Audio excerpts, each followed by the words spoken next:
Welcome to your channel Preparation for All #64.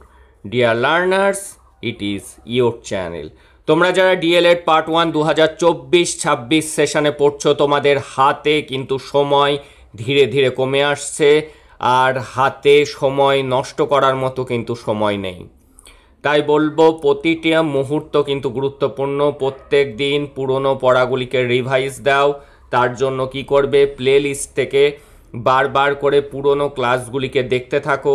তার সাথে তোমরা যে বই কিনেছো, সাজেশন বই হোক, টেক্সট বুক হোক, সেগুলোও তোমরা একটু চোখ বোলাতে থাকো, যাতে কোনো কোশ্চেন যদি আনকমনও আসে, সেই যে তুমি রিডিং পড়ে রেখেছো তোমার টেক্সট বুক বা তোমার সাজেশন বইটি, সেটির সাহায্যে তুমি কিন্তু একটি নোটস খাড়া করে দিতে পারবে।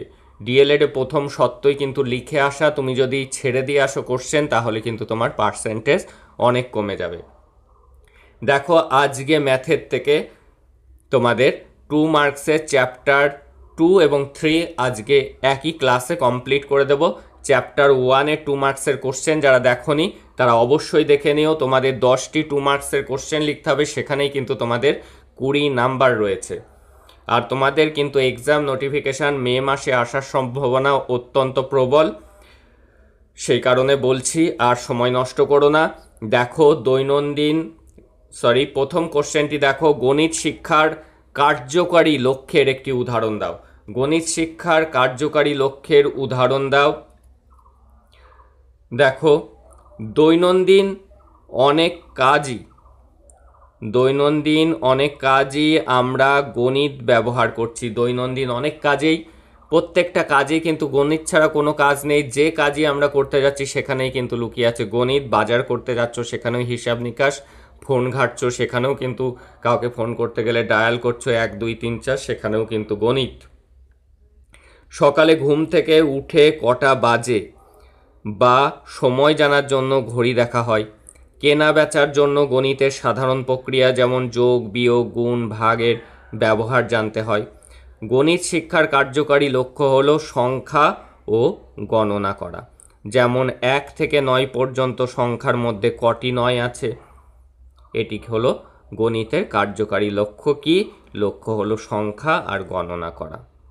এবার দেখে নেব পরের কোশ্চেন। গণিত শিক্ষণে বৌদ্ধিক উদ্দেশ্যের একটি উদাহরণ দিন। শিক্ষার্থীরা গাণিতিক বিভিন্ন ধারাগুলি বুঝতে পারবে এবং যুক্তি বা চিন্তাশক্তি প্রয়োগ করে সমাধান করার চেষ্টা করবে। যেমন শিক্ষার্থীরা ক্রয় মূল্য ও বিক্রয় মূল্যের তুলনা করতে সক্ষম হবে।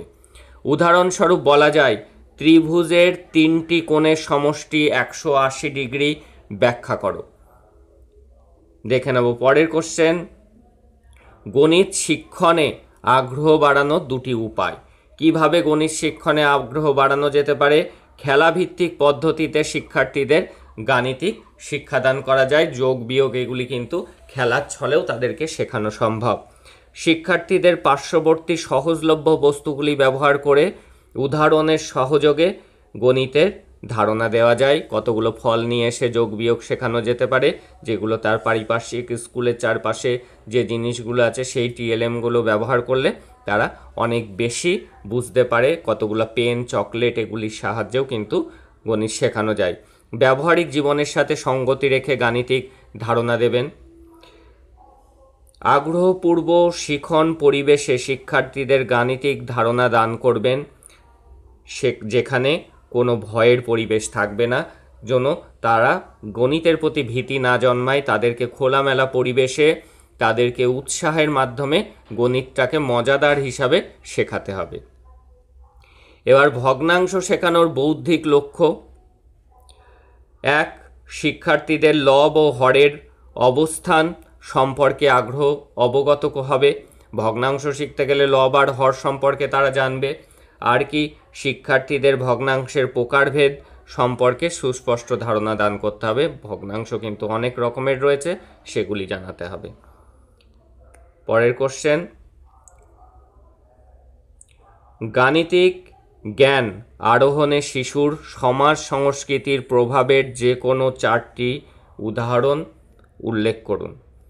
শিশুর সমাজ সংস্কৃতির প্রভাবের 4টি উদাহরণ হলো: 1 আলোচনা, 2 বিতর্ক, 3 নাট্যাভিনয়, 4 গল্প বলা। এই পদ্ধতিগুলির সাহায্যে কিন্তু তাদেরকে গণিতের জ্ঞান দেওয়া যেতে পারে। এইবার আর কি, তার সাথে ওইটুকু লিখলে যে 2 নাম্বার আছে, তাই জন্য আরেকটু লিখে দিতে হবে। আমাদের চারিদিকে সব ধরনের উন্নয়নই হলো গণিতের উপহার। গণিতের কারণেই কিন্তু সব কিছু হচ্ছে, ক্যালকুলেশন ছাড়া কোনো কিছুই কিন্তু সম্ভব নয়। সংস্কৃতি হলো মূল্যবোধের একটি সংগঠিত রূপ, যা সমাজের সমস্ত ব্যক্তির মধ্যে প্রথাগত বা অপ্রথাগত প্রক্রিয়ার মাধ্যমে সঞ্চারিত হয়। গণিত আমাদের সংস্কৃতির সংরক্ষণে ও প্রগতিতে সহায়তা করে। হ্যারাল্ডের মতে আমাদের সংস্কৃতির একটি অবিচ্ছেদ্য অংশ হলো গণিত। দেখে নেব পরের কোশ্চেনটি। গণিতের 4টি শৃঙ্খলামূলক বা শৃঙ্খলাগত মূল্য উল্লেখ করুন। মনের মধ্যে যুক্তিবাদী বিচার শক্তির অভ্যাস গড়ে তোলা। গণিত চিন্তা শক্তি ও বিচার শক্তির বিকাশ ঘটায়।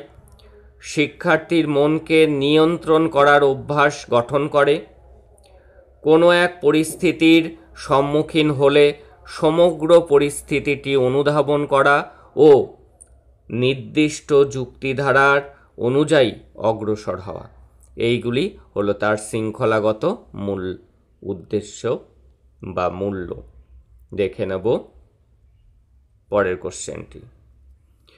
গণিত বিদ্যালয়ে গণিত শিক্ষার উদ্দেশ্য কী? বিদ্যালয়ে গণিত শিক্ষণের উদ্দেশ্যগুলিকে কাম্য আচরণগত শিখন সামর্থ্যের উপর ভিত্তি করে 4 ভাগে ভাগ করা যায়। কি কাম্য মানে যে কাজটি বিদ্যালয়ে করা উচিত, ডিসিপ্লিন, সেই অনুযায়ী বিদ্যালয়ে গণিত শিক্ষণের উদ্দেশ্যগুলিকে আচরণগত শিখন সামর্থ্যের উপর ভিত্তি করে ভাগ করা হয়। যেমন জ্ঞানমূলক উদ্দেশ্য, বোধমূলক উদ্দেশ্য, প্রয়োগমূলক উদ্দেশ্য এবং দক্ষতামূলক উদ্দেশ্য, এই 4টি শ্রেণীতে কিন্তু ভাগ করা হয়। তাহলে গণিত শিক্ষার উদ্দেশ্য 4 ধরনের উদ্দেশ্য: জ্ঞানমূলক উদ্দেশ্য, বোধমূলক উদ্দেশ্য, প্রয়োগমূলক উদ্দেশ্য এবং দক্ষতামূলক উদ্দেশ্য। গণিত শিক্ষার লক্ষ্যগুলি উল্লেখ করুন। গণিত শিক্ষার লক্ষ্য কি? 1 শৃঙ্খলামূলক মূল্যজনিত লক্ষ্য, ব্যবহারিক মূল্যজনিত লক্ষ্য, বিনোদনমূলক মূল্যজনিত লক্ষ্য। এবার চ্যাপ্টার 3 থেকে গুরুত্বপূর্ণ কোশ্চেনগুলো দেখে নেব। এই চ্যাপ্টারে মূলত অঙ্ক রয়েছে। অখণ্ড সংখ্যা এবং ধনাত্মক ও ঋণাত্মক পূর্ণ সংখ্যা কাকে বলে? সাধারণত শূন্য এবং স্বাভাবিক সংখ্যাগুলিকে আমরা অখণ্ড সংখ্যা বলে থাকি। প্রকৃতপক্ষে 1 অপেক্ষা বড় সমস্ত অখণ্ড সংখ্যাকে ধনাত্মক সংখ্যা বলে। ধনাত্মক মানে পজিটিভ। অপরপক্ষে 1 অপেক্ষা ছোট সংখ্যাগুলিকে ঋণাত্মক পূর্ণ সংখ্যা বলে, যেগুলি 1 অপেক্ষা ছোট মানে আগে মাইনাস থাকবে, -1, -2, -3, এগুলি হলো ঋণাত্মক। এবার জোড় বিজোড় সংখ্যা কাকে বলে? দেখো, যে সংখ্যাগুলিকে 2 দ্বারা বিভাজ্য সেগুলিকে জোড় সংখ্যা বলে, যেমন 2, 4, 6, 10। আবার যে সংখ্যাগুলিকে 2 দ্বারা বিভাজ্য নয় তাকে বিজোড় সংখ্যা বলে, যেমন 1, 3, 5, 7, 9, এগুলি হলো বিজোড় সংখ্যা। 11। দেখে নেব পরের কোশ্চেন। স্বাভাবিক সংখ্যা কাকে বলে? স্বাভাবিক সংখ্যা কাকে বলে? 0 অপেক্ষা বড় পূর্ণ সংখ্যাগুলিকে ঋণাত্মক সংখ্যা বলা হয়, আর এই ঋণাত্মক পূর্ণ সংখ্যাগুলিকেই স্বাভাবিক সংখ্যা বলে। কি? 0 অপেক্ষা বড় পূর্ণ সংখ্যাগুলিকেই ধনাত্মক সংখ্যা বলে, আর এই ধনাত্মক পূর্ণ সংখ্যাগুলিকেই কিন্তু স্বাভাবিক সংখ্যা বলে, যেমন 2, 3, 4, এগুলি সবই কিন্তু পূর্ণ, এগুলো সবই স্বাভাবিক সংখ্যা। যেসব পূর্ণ সংখ্যা গণনার কাজে ব্যবহৃত হয় বা ক্রম নির্দেশ করতে ব্যবহার করা হয় সেগুলি হলো স্বাভাবিক সংখ্যা। অর্থাৎ কি? 0 অপেক্ষা বড় পূর্ণ সংখ্যাগুলিকে ধনাত্মক সংখ্যা বলে, আর এই ধনাত্মক সংখ্যাগুলোকেই কিন্তু স্বাভাবিক সংখ্যা বলা হয়। দেখে নেব পরের কোশ্চেন। আপনার এলাকা থেকে 4টি গোলকের উদাহরণ দেন। সেগুলা কি? গ্লোব, ফুটবল, মার্বেল, ভলিবল ইত্যাদি গোলকের প্রকৃষ্ট উদাহরণ। ভগ্নাংশ কাকে বলে? দেখে নেব। যে ভগ্নাংশের প্রকৃত ভগ্নাংশ কাকে বলে? যে ভগ্নাংশের হর লব অপেক্ষা ছোট, যে ভগ্নাংশের হর অপেক্ষা লব ছোট বা সমান, কিংবা ভগ্নাংশটির মান অপেক্ষা ক্ষুদ্রতম, তাকে প্রকৃত ভগ্নাংশ বলে। দেখো এত কিছুই কনসেপ্টটি ক্লিয়ার রাখো, যে ভগ্নাংশের লব হর অপেক্ষা ছোট হয়, এই যে লব হলো উপরেরটা, লব, হর হলো নিচেরটা, হর অপেক্ষা ছোট হয়, তাকেই প্রকৃত ভগ্নাংশ বলে। উদাহরণ লিখে দেবে 1-এর 2, 2-এর 3, 3-এর 4 এগুলো। তাহলে কি? যে ভগ্নাংশের লব হর অপেক্ষা ছোট হয় তাকে প্রকৃত ভগ্নাংশ বলে। দেখো অপ্রকৃত ভগ্নাংশ কি? ঠিক তার উল্টোটা। যে ভগ্নাংশের লব হর অপেক্ষা বড় হয়, কিংবা ভগ্নাংশটির মান 1 অপেক্ষা বৃহত্তর হয়, তাকে অপ্রকৃত ভগ্নাংশ বলে। এখানে কি ঠিক উল্টোটা? লব কি হবে? লব বড়, হর ছোট হবে। তাহলে লব হর অপেক্ষা লব হরের থেকে কি হবে? বড় হবে। সেটি হলো অপ্রকৃত ভগ্নাংশ। দেখো উদাহরণ আছে 4-এর 3, 7-এর 5, 8-এর 7, এগুলো হলো অপ্রকৃত ভগ্নাংশ। এবার মিশ্র ভগ্নাংশ কাকে বলে? যে ভগ্নাংশে একটি অখণ্ড সংখ্যা ধরো 1, এটি অখণ্ড সংখ্যা, এবং প্রকৃত ভগ্নাংশ থাকে। প্রকৃত ভগ্নাংশ কি? উপরেরটা ছোট এবং নিচেরটা বড়, অর্থাৎ লব ছোট হর বড়, এটাকে প্রকৃত ভগ্নাংশ বলে। এইটা মিলে হলো একটা মিশ্র ভগ্নাংশ, যেখানে একটি অখণ্ড সংখ্যা, এখানে 1 অখণ্ড সংখ্যা, এবং একটি প্রকৃত ভগ্নাংশ 2-এর 3, এটি নিয়েই যে ভগ্নাংশটি গঠিত হয় তাকে মিশ্র ভগ্নাংশ বলে। যেমন 2-3-4, এটি একটি মিশ্র ভগ্নাংশ।